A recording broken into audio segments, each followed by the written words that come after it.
সবাই সাকসেসের গল্প শোনে, কিন্তু আজ শোনাবো ধোঁকা প্রেমের গল্প। যে প্রেমে ছিল না বাড়ি গাড়ি, ছিল শুধু একটা ছোট্ট ফ্ল্যাট আর দুটো ভাঙা স্বপ্ন। এটা আর কেউ নয়, সাধনা আর সিদ্ধার্থের গল্প। দেখা হয়েছিল সেটে।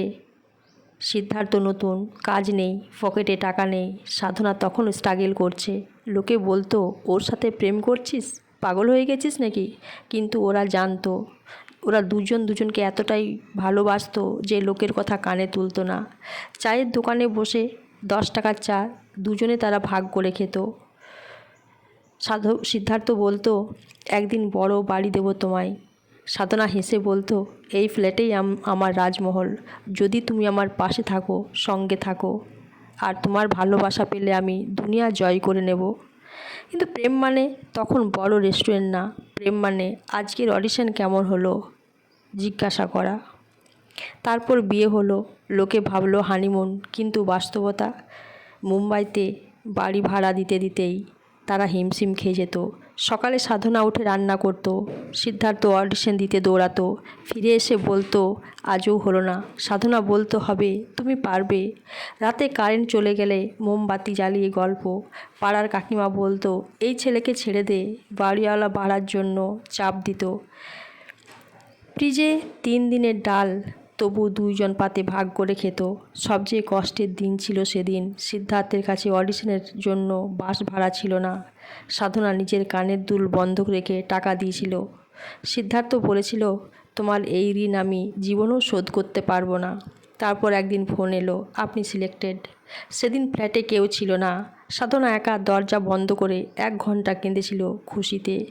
সিদ্ধার্থ যখন রাতে ফিরে বলল হয়ে গেছে, সাধনা শুধু বলল, আমি জানতাম। সেদিন ওদের কাছে কোনো টাকা ছিল না। সেদিন 20 টাকা জিলিপি এনে তারা দুজনে সেলিব্রেট করেছিল। ওটাই ওদের কাছে 5 স্টার ছিল।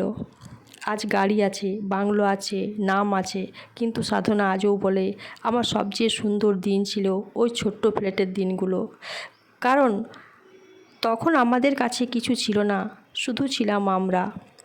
সিদ্ধার্থ আজও মিটিংয়ের আগে সাধনাকে ফোন করে, অল দ্য বেস্ট।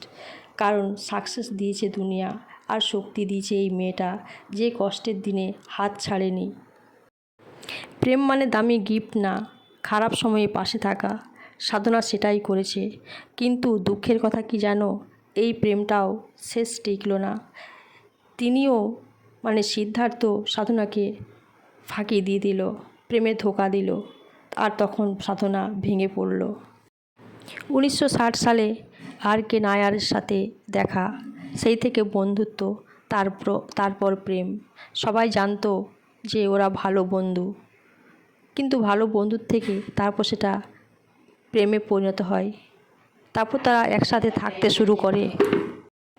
তারপর ওদের ফ্যামিলি না মানার কারণে তারা একটা ফ্ল্যাটেই থেকে গেল সারা জীবন। এরপরের ভিডিও পেতে গেলে লাইক সাবস্ক্রাইব করবে। আর সাধনার মতো কে এমন আছে এরকম কষ্টের মতো জীবন কাটিয়েছে, কমেন্টে লিখে যাও।